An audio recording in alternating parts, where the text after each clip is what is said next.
Hello friends, ಎಲ್ಲರೂ ಚೆನ್ನಾಗಿದ್ದೀರಾ ಅಂತ ಭಾವಿಸ್ತೀನಿ. ವೆಲ್ಕಮ್ ಟು ಹೊಸದ ಹ್ಯಾಂಡ್ಮೇಡ್ ಲೈಫ್ ಸ್ಟೈಲ್. ಇವತ್ತು ನನ್ನ ಮಗ ಸ್ಕೂಲಿಂದ ಬಂದಮೇಲೆ ಅವನಿಗೆ ಊಟ ಮಾಡಿಸಿ ಎಲ್ಲಿಗೆ ಹೋಗ್ತಾ ಇದ್ದೀವಿ ಅಂತ ಹೇಳ್ತೀನಿ ಬನ್ನಿ. ಡೈಲಿ ನಾವು ಇದೇ ರೋಡಲ್ಲಿ ವಾಕ್ ಹೋಗ್ತೀವಿ. ಸಾರಿ, ಸುಮ್ಮನೆ ಜೋಕ್ ಮಾಡಿದೆ. ವಾಕ್ ಮಾಡ್ಕೊತಾನೆ ಹೋಗಬೇಕು. ಕಾರಲ್ಲಿ ಬೈಕಲ್ಲಿ ಹೋದರೆ ವಾಕ್ ಅನ್ನಲ್ಲ ಅದನ್ನ. ಬನ್ನಿ, ನಮ್ಮ ತೋಟಕ್ಕೆ ಹೋಗ್ತೀನಿ ನಾನು ವಾಕಿಗೆ. ಹಾಗೆ ನಮ್ಮ ಮಗ ಜೊತೆಗೆ ಬರ್ತಾನೆ. ನಮ್ಮ ಚಿಕ್ಕ ಮಾವವ್ರ ಮನೆ ಅಲ್ಲೇ ಇದೆ, ನಮ್ಮ ತೋಟದ ಹತ್ರ. ಅವ್ರ ಮೊಮ್ಮಕ್ಳ ಜೊತೆ ಆಟ ಆಡ್ಲಿಕ್ಕೆ ಬರ್ತಾನೆ ನನ್ನ ಜೊತೆ ಡೈಲಿ. ಈ ರೋಡು ಇವತ್ತು ಸ್ವಲ್ಪ ಮಳೆ ಇಲ್ದಿದ್ದ ಕಾರಣ ವಾಕ್ ಹೋಗ್ತಾ ಇದ್ದೀನಿ. ಇವಾಗ ಸ್ವಲ್ಪ ಮಿಸ್ ಆಗ್ತಾಯಿದೆ, ಮಳೆ ಬರ್ತಾನೆ ಇರುತ್ತಲ್ಲ, ಹಾಗಾಗಿ. ಬನ್ನಿ, ಇದು ಒಂದು 3-4 ಡೇಸ್ದು ವಿಡಿಯೋ ಕ್ಲಿಪ್ಪಿಂಗ್ಸ್ ನಾನು ಹಾಕ್ತಾಯಿದ್ದೀನಿ, ನೋಡೋಣ ಬನ್ನಿ. ಇಲ್ಲೊಂದು ಸ್ವಲ್ಪ ಕಾಡು ಥರ ಇದೆ ಈ ರೋಡು. ಆ ಕಡೆ ಈ ಕಡೆ ಮಳೆ ಬರ್ತಾ ಇದೆಯಲ್ಲ, ಕಾಡಲ್ಲ ಇದು. ಮಳೆ ಬರ್ತಿರೋದ್ರಿಂದ ಪೊದೆಗಳು ಬೇಲಿ ಚೆನ್ನಾಗಿ ಬೆಳ್ಕೊಂಡು ಕಾಡು ಥರ ಕಾಣಿಸ್ತಾ ಇದೆ. ಆದರೆ ನನಗೂ ಭಯ ಆಗುತ್ತೆ ಈ ರೋಡಲ್ಲಿ ಬರಲಿಕ್ಕೆ. ಬೇರೆ ರೋಡಲ್ಲಿ ಬರ್ತೀನಿ ನಾನು, ಇವತ್ತು ಈ ರೋಡಲ್ಲಿ ಬಂದೆ. ನಮ್ಮ ಅವ್ರ ಮನೆ ಬಂತು, ನನ್ನ ಮಗ ಆಟ ಆಡ್ಲಿಕ್ಕೆ ಹೋದ. ಬನ್ನಿ, ನಮ್ಮ ತೆಂಗಿನ ತೋಟ ಬಂತು. ಅದರಲ್ಲಿ ಕುಂಬಳಕಾಯಿ ಬಳ್ಳಿ ಚೆನ್ನಾಗಿ ಬೆಳೀತಾ ಇದೆ ನೋಡಿ. ಹೋದ ವಾರನೇ ಒಂದು ವಿಡಿಯೋ ಹಾಕಿದ್ನಲ್ವ, ನಮ್ಮ ಸೂಪರ್ ವುಮೆನ್ಸ್ ಕಳೆ ಎಲ್ಲ ಕಿತ್ತು ಗಿಡದ ಸಾಲಲ್ಲಿ ನೀಟಾಗಿದೆ, ಕುಂಟೆನೂ ಹೊಡೆದು. ಆದರೂ ಸಣ್ಣ ಸಣ್ಣ ಗಿಡ, ಸಣ್ಣ ಕಳೆ ಬೆಳೀತಾನೆ ಇದೆ. ಏನು ಮಾಡೋಕ್ಕಾಗಲ್ಲ, ಮಳೆ ಬರ್ತಾನೆ ಇರುತ್ತಲ್ಲ ಸಣ್ಣಕ್ಕೆ, ಹಾಗಾಗಿ ನೋಡಿ ಚೆನ್ನಾಗಿ ಬೆಳೀತಾ ಇದೆ. ನೋಡಿ, ಇದು ಇನ್ನೊಂದು 4-5 ಡೇಸ್ ಆದಮೇಲೆ ಈ ಥರ ಸಣ್ಣ ಸಣ್ಣ ಹುಲ್ಲು ಅಲ್ಲಲ್ಲಿ ಕಾಣಿಸ್ತಾ ಇದೆ. ಈ ಥರ ಇದ್ಬಿಟ್ರೆ ಕುಂಬಳಕಾಯಿ ಬಳ್ಳಿ ಆಗಲ್ಲ. ಅದಕ್ಕೋಸ್ಕರ ನಮ್ಮ ಮನೆಯವರು ಟ್ಯಾಕ್ಟ್ರಿ ತೊಗೊಂಬಂದಿದ್ದಾರೆ. ಕುಂಟೆ ಹೊಡಿಯೋದು ಹೇಗೆ ಅಂತ ತೋರಿಸ್ತೀನಿ ಬನ್ನಿ. ಟ್ಯಾಕ್ಟರು ಈಸಿಯಾಗಿ ಮೂವ್ ಆಗ್ತಾ ಇದೆ, ಯಾಕೆಂದರೆ ಇವತ್ತು ಬೆಳಗ್ಗೆಯಿಂದ ಮಳೆ ಇಲ್ಲ. ಹಾಗಾಗಿ ಟ್ಯಾಕ್ಟ್ರು ಇಲ್ಲ ಸಿಕ್ಕಾಕೊಂಡ್ಬಿಡುತ್ತೆ ಮಳೆ ಇದ್ದರೆ, ಕೆಸರಾಗ್ಬಿಟ್ರೆ. ನೋಡಿ, ಈ ಥರ ಮಣ್ಣನ್ನು ಎಬ್ಕೊಂತ ಹೋಗುತ್ತೆ, ಹಿಂಗೆ ಕೆರ್ಕೊತ. ಹಾಗಾಗಿ ಕಳೆ ಎಲ್ಲ ಕಿತ್ಕೊಂಬರುತ್ತೆ, ಅನ್ವಾಂಟೆಡ್ ಹುಲ್ಲು ಗಿಡಗಳೆಲ್ಲ ಕಿತ್ಕೊತ ಹೋಗುತ್ತೆ. ಬೇಡಲಿದ್ದ ಗಿಡಗಳೆಲ್ಲ ಹೋದರೆ ನಾವು ಬೆಳೆಯೋ ಬೆಳೆ ನೀಟಾಗಿ ಆಗುತ್ತೆ.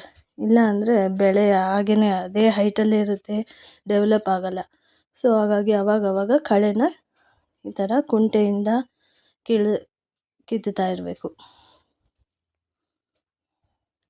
ನನ್ನ ಮಗ ಹಿಂದೆ ಓಡಾಡ್ತಿದ್ದಾನೆ ಟ್ಯಾಕ್ಟ್ರಿಯಿಂದನೇ. ಸುಮ್ಮನೆ ಕೂತ್ಕೊಳ್ಳೋ ಅಂದರೆ ಸುಮ್ಮನೆ ಕೂತ್ಕೊತಿಲ್ಲ. ಇದು ನೋಡಿ, ಇವಾಗ ಎಷ್ಟು ನೀಟಾಗಿದೆ, ಮಳೆನೂ ಬರ್ತಿದೆ. ಇದು ನಮ್ಮ ಬಾವವ್ರ ಫಾರ್ಮ್ ಹೌಸ್ ಇದ್ದಂಗೆ. ಬೇಸಿಗೆ ರಜದಲ್ಲಿ ಇಲ್ಲೇ ಬಂದು ಉಳ್ಕೊತಾರೆ. ಬನ್ನಿ, ನಮ್ಮ ತೋಟದ ಕಡೆ ಹೋಗೋಣ, ನಮ್ಮ ಅಡಿಕೆ ತೋಟ.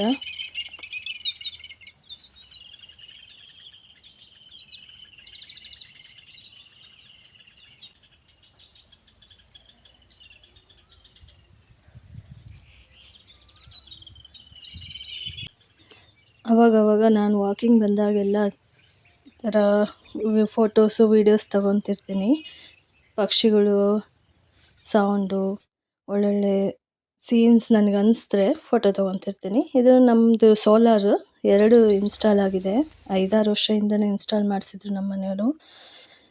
ಬೇಸಿಗೆಯಲ್ಲಿ ನೀರು ಕಮ್ಮಿ ಆಗುತ್ತೆ, ಹಾಗಾಗಿ ಇಡೀ ದಿವಸ ನೀರು ಬಿಡ್ತಾ ಇರ್ಬೋದು ಗಿಡಕ್ಕೆ. ಹಸಿ ಇರಬೇಕಲ್ವ ಅಡಿಕೆ ತೋಟಕ್ಕೆ, ಅದಕ್ಕೋಸ್ಕರ 2 ಇನ್ಸ್ಟಾಲ್ ಮಾಡಿಸಿದ್ದಾರೆ. ಇದು ನಮ್ಮ ತೋಟ ನೋಡ್ತಾ ಇದ್ದೀರಲ್ವ. ಇವಾಗ ಮಳೆ ಬಂದಿರೋದ್ರಿಂದ ಒಳಗಡೆ ಎಲ್ಲ ಸ್ವಲ್ಪ ಕೆಸರಾಗ್ಬಿಟ್ಟಿದೆ. ಹಾಗಾಗಿ ನಿಮಗೆ ಆಚೆ ಕಡೆಯಿಂದನೇ ತೋರಿಸ್ತಾ ಇದ್ದೀನಿ ನೋಡಿ. ಒಳಗಡೆ ಓಡಾಡೋದು ಸ್ವಲ್ಪ ಕಷ್ಟನೇ. ಹುಲ್ಲು ಗಿಡಗಳು ತುಂಬ ಎತ್ತರವಾಗಿ ಬೆಳೆದ್ಬಿಟ್ಟಿದೆ ನೋಡಿ. ಗಿಡಕ್ಕೆ ನೀರು, ಗೊಬ್ಬರ, ಕುರಿ ಗೊಬ್ಬರ, ಕೋಳಿ ಗೊಬ್ಬರ, ಗೌರ್ಮೆಂಟಿಂದ ಸಿಗೋ ಗೊಬ್ಬರ, ಇವೆರಡು ಇದ್ಬಿಟ್ರೆ, ಗೊಬ್ಬರ ನೀರು ಹಾಕ್ತಾಯಿದ್ರೆ ಆಯಿತು, ಗಿಡ ಚೆನ್ನಾಗಿ ಬೆಳೀತಾ ಇರುತ್ತೆ. ಯಾವಾಗಲೂ ಹಸಿ ಅಂಶನ ಮೇಂಟೈನ್ ಮಾಡ್ತಾಯಿದ್ರೆ ಅಡಿಕೆ ಗಿಡನ ಬೆಳೆಸೋದೇನು ಅಷ್ಟು ಬ್ರಹ್ಮವಿದ್ಯೆ ಏನಲ್ಲ. ಮಳೆಗಾಲ ಆಗಿರೋದ್ರಿಂದ ಡ್ರಿಪ್ ಇರಿಗೇಷನ್ನು, ಡ್ರಿಪ್ ವೈರ್ನೆಲ್ಲ ಸುತ್ತಿ ಕಟ್ಟಿಟ್ಟಿದ್ದಾರೆ.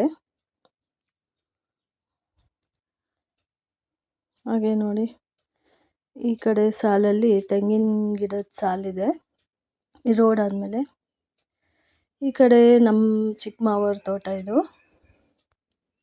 ಇದು ನಮ್ಮ ಮಾವರು, ನಮ್ಮ ಮನೆಯವರ ಅಪ್ಪ ಅವ್ರದ್ದು ಸಮಾಧಿ. 8 ವರ್ಷ ಆಯಿತು ಅವ್ರು ತೀರ್ಕೊಂಡು. 3 ಕಲ್ಲೇಶ್ವರ ಬಸ್ ಓನರು. ಮನೆಯಲ್ಲಿ ಜಾಯಿಂಟ್ ಫ್ಯಾಮಿಲಿ, 25ಕ್ಕಿಂತ ಹೆಚ್ಚು ಜನಗಳಿಗೆ ಹೆಡ್ ಆಫ್ ದ ಫ್ಯಾಮಿಲಿ ಆಗಿದ್ದರು.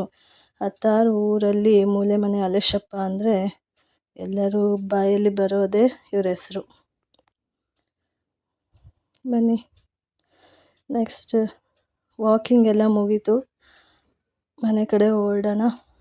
ಇದು ಮಾವಿನ ಗಿಡಗಳು 1-2 ಇದೆ, ನಿಂಬೆ ಗಿಡ 1-2 ಇದೆ, ಹಾಗೆ ಒಂದೊಂದು ಹಾಕಿದ್ದೀವಿ. ಎಳ್ಳಿ ಗಿಡನೂ ಇದೆ, ಉಪ್ಪಿನಕಾಯಿ ಮಾಡ್ತಾರಲ್ಲ ಎಳ್ಳಿಕಾಯ್ದು, ಅದು ಒಂದು ಗಿಡ ಇದೆ.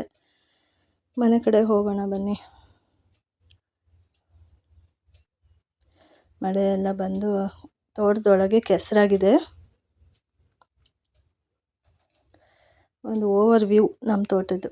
ಇವು ನಮ್ಮ ಮೈದ್ನ ವರುಣ್ ಕುಮಾರ್ ಅವ್ರದ್ದು 3 ಹಸುದು 3 ಕರು ಈದಿದೆ. ನಮ್ಮ ಚಿಕ್ಕ ಮಾವರ ಮಗ ಅವ್ರದ್ದೊಂದು ವಿಡಿಯೋ ಮಾಡ್ತೀನಿ, ವರು ವಿತ್ ಹಸು ಅಂತ. ಅಲ್ಲಿವರೆಗೆ ವೆಯ್ಟ್ ಮಾಡಿ ಫ್ರೆಂಡ್ಸ್, ಪರಿಚಯ ಮಾಡಿಸ್ತೀನಿ ಅವ್ರನ್ನ. ನನ್ನ ಮಗ ಮರ ಹತ್ತೋದ್ರಲ್ಲಿ ಎಕ್ಸ್ಪರ್ಟ್. ಹಾಗೆ ಬಾಣಲಿ ಹೇಗೆ ಹೊಡಿತಾರೆ ಅಂತ ತೋರಿಸ್ತೀನಿ ಬನ್ನಿ. ಇವು ನಮ್ಮ ಕೆಲಸಕ್ಕೆ ಬರ್ತಾನೆ, ತುಂಬ ಒಳ್ಳೆ ಹುಡುಗ. ಬಾಣಲಿ ನೋಡಿ ಈ ಥರ ಹೊಡೆಯೋದು. ದೊಡ್ಡದು ಚಿಕ್ಕದು ಗಿಡಗಳೆಲ್ಲ ನೀಟಾಗಿ ಕಟ್ಟಾಗುತ್ತೆ ಬಾಣಲಿ ಹೊಡೆಯೋದ್ರಿಂದ. ಆಮೇಲೆ ಮಣ್ಣು ಮೇಲೆ ಕೆಳಗೆ ಆಗೋದ್ರಿಂದ ಒಳ್ಳೆ ಗಾಳಿ, ಬಿಸಿಲು, ಬೆಳಕು ಸಿಗುತ್ತೆ ಮಣ್ಣಿಗೆ. ಹಾಗಾಗಿ ಫಲವತ್ತವಾಗಿ ಮಣ್ಣು ಮೇಂಟೈನ್ ಆಗುತ್ತೆ. ಓಕೆ ಫ್ರೆಂಡ್ಸ್, ಇದು ನಮ್ಮ ವಿಡಿಯೋ ಆಗಿತ್ತು. ಮತ್ತು ಇನ್ನೊಂದು ವಿಡಿಯೋದಲ್ಲಿ ಸಿಗೋಣ. ಅಲ್ಲಿವರೆಗೂ ಖುಷಿಯಾಗಿರಿ, ಸಂತೋಷವಾಗಿರಿ. ನಮ್ಮ ವಿಡಿಯೋನ ನೋಡಿ ಲೈಕ್ ಮಾಡಿ, ಶೇರ್ ಮಾಡಿ ಅಂತ ಕಮೆಂಟು ಮಾಡಿ ಅಂತ ಕೇಳ್ತೀನಿ. ಅಲ್ಲಿವರೆಗೂ ಖುಷಿಯಾಗಿರಿ, ಸಂತೋಷವಾಗಿರಿ. ಬಾಯ್ ಬಾಯ್, ಥ್ಯಾಂಕ್ ಯು.